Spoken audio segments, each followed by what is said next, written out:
Hey everyone, welcome to Plants and Politics. So, just want to let you know we have officially descended into fascism. We are now 100% officially a banana republic.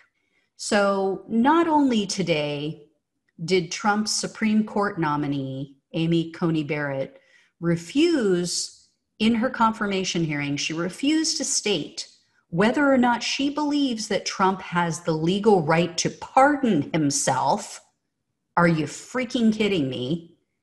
But the Justice Department is not even trying to hide the fact that they're targeting his adversaries anymore. It's unbelievable what is going on in this country. I really feel like we need the UN to step in.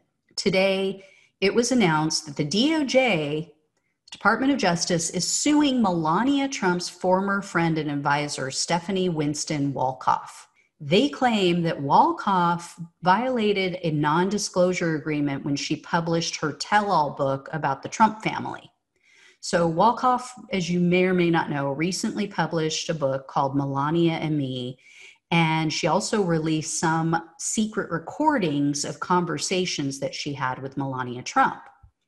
Now, many have said she's a traitor, she's a horrible person for recording her, quote, friend, but it's been made very clear by Wolkoff and others that she started recording Melania after the Trump family tried to make her the scapegoat for their potentially illegal campaign finance donations and expenditures that were related to Trump's inauguration.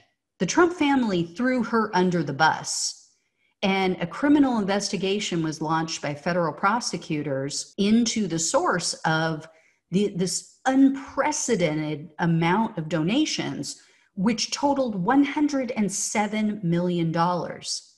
That's almost double the amount of money that Barack Obama raised, but yet Obama's inaugural events were much larger.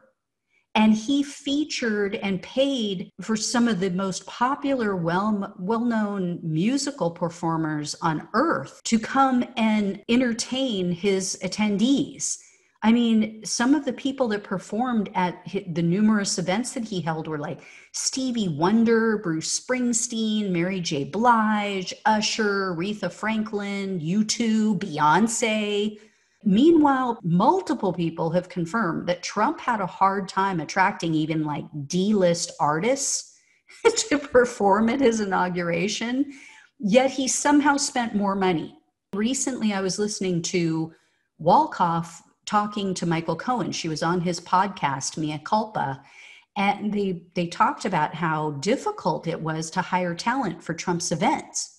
They were reminiscing about how they approached a massive number of various musical artists and other people, and they were told over and over again, it doesn't matter how much you pay me, I want nothing to do with Trump and his events. It's also widely suspected, and people speculate, that many of Trump's donations came from foreign entities, which is illegal as well.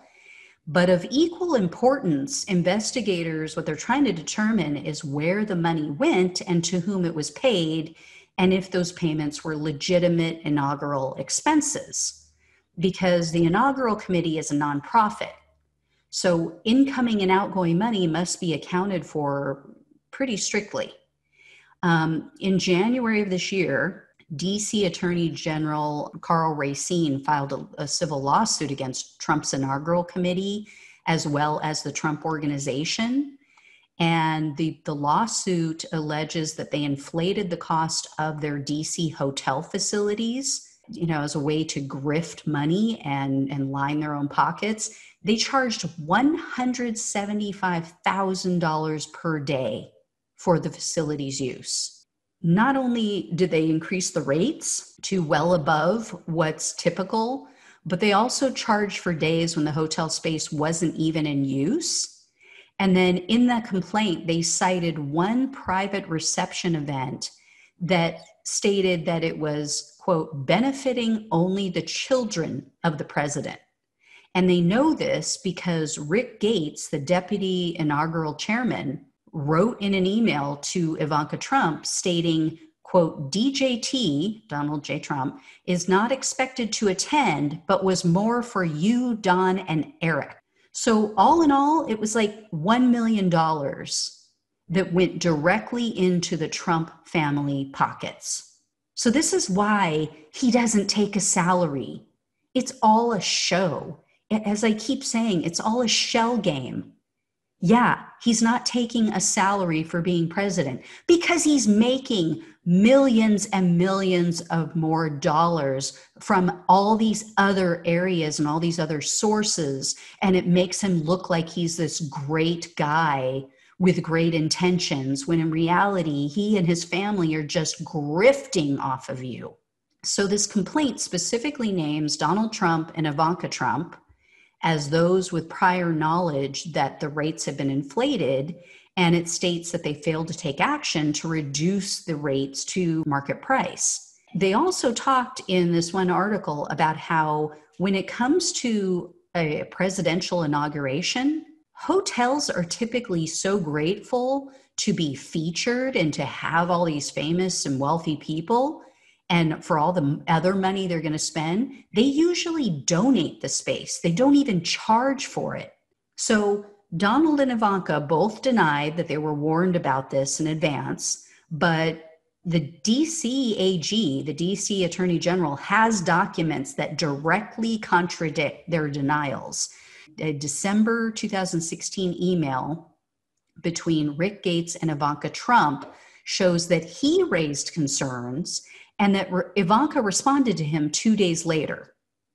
And then there's another email from December 2016 from Wolkoff, which was sent to both Rick Gates and Ivanka Trump. And it states, quote, "These events are in the president-elect's honor at his hotel, and one of them is for family and close friends. Please take into consideration that when this is audited, it will become public knowledge." So they were warned. They have them dead to rights. They have it in writing. They know they were warned. So we'll see, while Trump is in office, nothing's going to happen because Bill Barr is protecting them from everything. This is one of the reasons he needs to be kicked out of office, and they all need to be in jail.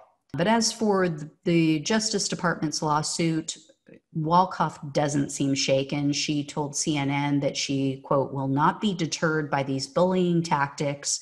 She also stated that, quote, "the president and first lady's use of the U.S. Department of Justice to silence me is a violation of my First Amendment rights and a blatant abuse of the government to pursue their own personal interests and goals.